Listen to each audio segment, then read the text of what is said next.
Good morning, Year 13. Welcome to your final lesson on binomial expansion. Today we're going to be looking at binomial expansion with the use of partial fractions. Okay, so we found that partial fractions seems to appear and come into quite a lot of different topics now, and binomial expansion is no different. Okay, now in order to do binomial expansion, we need brackets written on their own, effectively. We don't want it in terms of a fraction. We don't want things combined as a product. So we need to separate them using partial fractions to then be able to expand and combine back together again. Standard sort of question I want to go through with you, give you a go at it, run through the answer with you, and then I can leave you to get on. So, typical question. Express 4 minus 5x over 1 plus x lots of 2 minus x as a partial fraction. Okay, now it won't always tell you that in an exam question. It may go straight to expand the partial fraction, and you need to know to use partial fractions to separate. Okay, so first thing we need to do is use partial fractions to help us. Okay, so we're going to split these up. So we'll have 4 minus x lots of 2 minus x, and we're going to split that to a over 1 plus x plus b over 2 minus x. Okay, that means we have 4 minus 5x equals a lots of 2 minus x plus b lots of 1 plus x. And we can start using our values of x to eliminate and find values of a and b. So we will start with x equaling 2, in which case we will have equals. A's cancel out, so we'll have minus 6 equals 3b, which means we can have b equaling negative 2. Then we'll do x equals negative 1, so we can have 9 equals 3a, the b's obviously cancel, so we can have a equals 3, which means I can rewrite this as 3 over 1 plus x subtract 2 over 2 minus x. And that's just written as partial fractions. Okay. Part B, we need to show the approximation up to our x cubed value. Okay. Now, this links back into what we did last lesson in the sense of we've got two separate expansions that we will need to combine at the end. We've also got to think carefully about what form we need these expansions to be in. Remember, it's got to be 1 plus or minus an amount of x in the bracket, so we may have to do some manipulation first. Okay, so let's start with the first one. What I'm going to do is I'm going to bring the denominator up using a negative power. So we'll have 3 lots of 1 plus x to the minus 1. And I can expand that one relatively quickly. I'm just going to keep my 3 out front and I'll deal with that at the end. So we can go from there. So we'll go 1 plus minus 1 lots of x, so that's my nx, plus minus 1 lots of minus 2 lots of x, so that's my n and my n minus 1, over my 2 factorial, that's 2, but obviously my x is squared. And finally we can have minus 1 lots of minus 2 lots of minus 3 lots of x cubed over my 3 factorial, which will give me my 6. I can close my brackets. Just need to simplify that out now.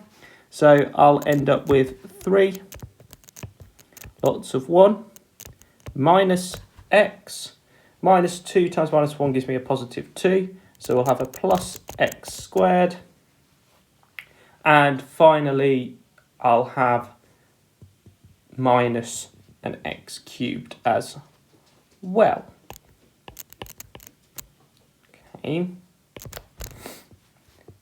When I then expand my brackets out, we'll have 3 minus 3x plus 3x squared minus 3x cubed for the first expansion. Second one I need to get sorted, so just scroll up a little bit. So I've then got two lots of 2 minus x. So the second one is going to look something like that. Now we've got a problem with this because we are not set up in the form we need as a 1 plus or minus an amount of x. So I need to manipulate this before I can do anything else. Okay, so that's 2 minus x to the minus 1. So leave my 2 out front. I'm going to have to factorise out my 2 like we did from last lesson. So I'll have 1 minus a half x, and that's all to the minus 1. Then just going to simplify that as well. So 2 to the minus 1 gives me a half. I'll times that by the 2 outside straight away, so that's just going to give me a 1. So I'm just going to end up with 1 minus a half x to the minus 1. And then I can start my expansions. So nothing needs to go outside the brackets this time. We're going to go 1 plus minus 1 lots of minus a half x plus minus 1 lots of minus 2 lots of minus a half x squared over 2 factorial, which is 2, plus minus 1 lots of minus 2 lots of minus 3 lots of minus a half x cubed over 3 factorial, which is 6. Go through and simplify. So simplifying all of this out, I end up with 1 plus a half x plus a quarter x squared plus an 1/8 x cubed. And now I've just got to combine it all together. So be really, really careful with this because they are subtracted. So we need to make sure we use brackets to make sure we negate the correct terms. So what I end up with is I'm going to do 3 minus 3x plus 3x squared minus 3x cubed. So that's my top one. Then we're going to subtract our second one we worked out. So 1 plus a half x plus a quarter x squared plus an 1/8 x cubed. And we then need our final answer. So make sure you negate all the way along. So we'll have 3 take away 1 to give me 2. I've got minus 3x, subtract a half x. So that's going to give me minus 7 over 2x. I've got a 3x squared minus a quarter x squared. So I'll end up with plus 11 over 4x squared. Finally, minus 3x cubed, subtract another 8x cubed to give me minus 25 over 8x cubed. And we've done our expansion. We've shown what we should be equal to. Last part, part C. Okay, state the range of values of x which the expansion is valid. Now we had to use 2 values or 2 expansions for this. So we had one where we're going to have just the mod x is less than 1, and that comes from this first expansion there. Okay, don't need to manipulate that because it's just x. Then we need to think about the second one, which is this one here. So we have a half x, the modulus of is less than 1, which means the modulus of x needs to be less than 2. We need to choose the tighter restriction. The tighter restriction is this one here. So our restriction would be the modulus of x has to be less than 1. So x needs to be between 1 and minus 1 for this to work. Okay, please make sure you've got the notes written down, because what I now want you to do is I want you to pause the video and I want you to have a go at the question on the screen. A little bit more complicated to do your partial fractions as well. Top heavy fractions, so remember we need to do our long division chunking first to find the value of a, and then we can go from there. So pause and have a go for me, please, guys. Okay, right, let's have a look then. So first thing we need to do is to do our partial fraction. Okay, so we have 2x squared plus 5x minus 10 over x minus 1, x plus 2. Now, we know there's a couple of ways we can do this. We can either lay it all out as a partial fraction straight away, or we can use long division to find that coefficient of a first. Because it's a top-heavy fraction, okay, we know we need to find that value of a first that sits on its own. So, for the sake of this, we'll use a little bit of chunking. So we're going to do expand the x minus 1x plus 2 out. That shouldn't be too much of a challenge. So we'll go x squared plus x minus 2. And we're just going to chunk that into 2x squared plus 5x minus 10. X squared into 2x squared goes in twice. So when I do my subtraction, I'm going to be subtracting away 2 lots of x squared. So that's 2x squared.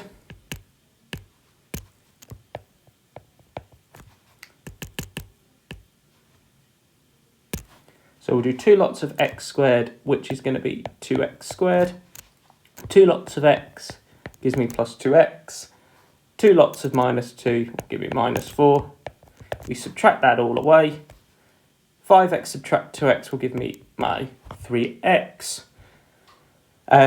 Minus 10 subtract negative 4 will give me my minus 6. Now that obviously bit at the bottom is really important as well, because I can now set up my partial fraction a little bit easier. So we'll come back in this direction and we'll have 2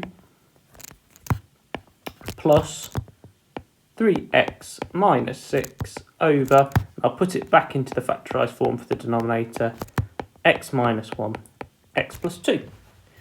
Now we can split further doing our partial fractions. Okay, so what we should have gone to is, I'll ignore the 2 to begin with, we'll put that back in at the end. So we should have 3x minus 6 equals a lots of x plus 2 plus b lots of x minus 1, because we set them up as a partial fraction first and then manipulate from there. We need to find our values of x to eliminate. So we'll start with x equaling minus 2. So that will give us minus 12 equals, a's will cancel, so we'll have minus 3b. So we can have b is equaling 4. Then we can do x equals 1.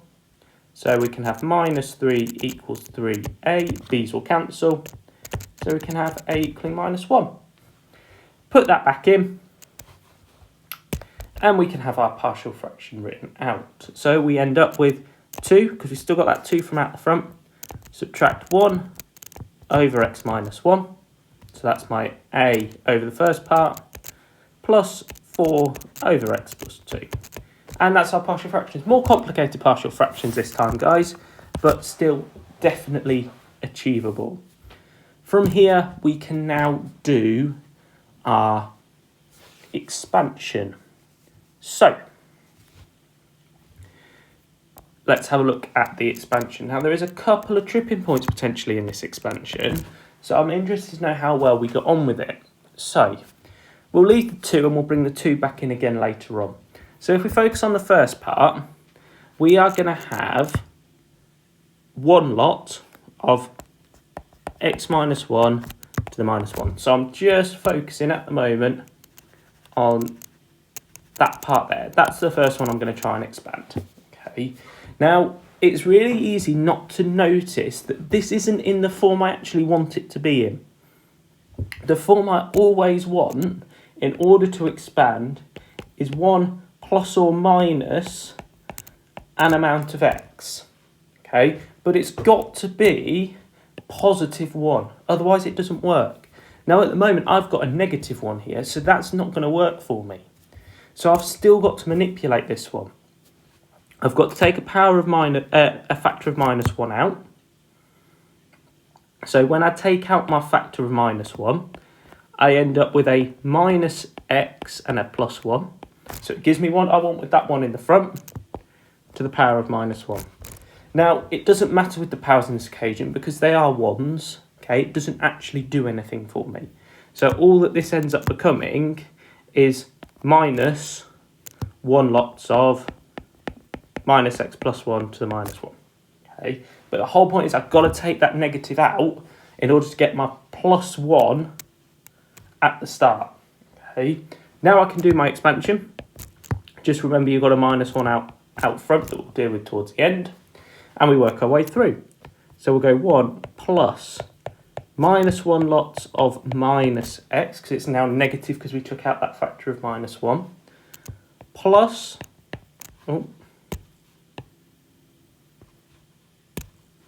plus -1 lots of -2 lots of minus x squared over 2. Now I'm only going up to my squared coefficient this time. That's all I'm asked to go up to, so I can leave it at that point. Let's just simplify what we've got. So we've got -1 lots of 1 plus x, because we've got negative times a negative, plus x squared. Then I can use my -1, so I end up with -1 minus x minus an x squared for the first one. Really easy to trip up on that first one, guys. Please, please, please be careful. So the next one we need to do, we'll do with the second fraction now. So the 4 lots of x plus 2. So again, just going to manipulate that up again. So we'll have 4 lots of x plus 2 to the -1. Again, we need that form of 1 plus or minus something. So I need to do my manipulation again. Some of you may want to instead write this as 4 lots of 2 plus x to the -1, just so it's in the same form that we see normally. Okay, it's exactly the same thing, just switching those around. That doesn't matter. Need to take my factor of 2 out. So a little bit more complicated again because I've got the 4 in front. So you've got to be clear in what you're doing. So my 4 stays outside. I'm going to take out my factor of 2 first. So take out my 2. And I'm going to be left with a half x plus 1 all to the power of -1. Then we've just got to manoeuvre this around. So 2 to the -1 is a half. I'll times it by my 4 in front. So 4 lots of a half will just give me a 2. So I'll have 2 lots of a half x plus 1 to the -1. And again, I can now expand out. 2 goes out front. I'll have 1 plus -1 lots of a half x plus -1 lots of -2 lots of a half x all squared over my 2 factorial of 2. Scroll down a little bit. And I can then simplify first, and then we'll expand out. So 2 lots of 1 minus a half x, then multiply that one out is going to be plus a quarter x squared. Then finally,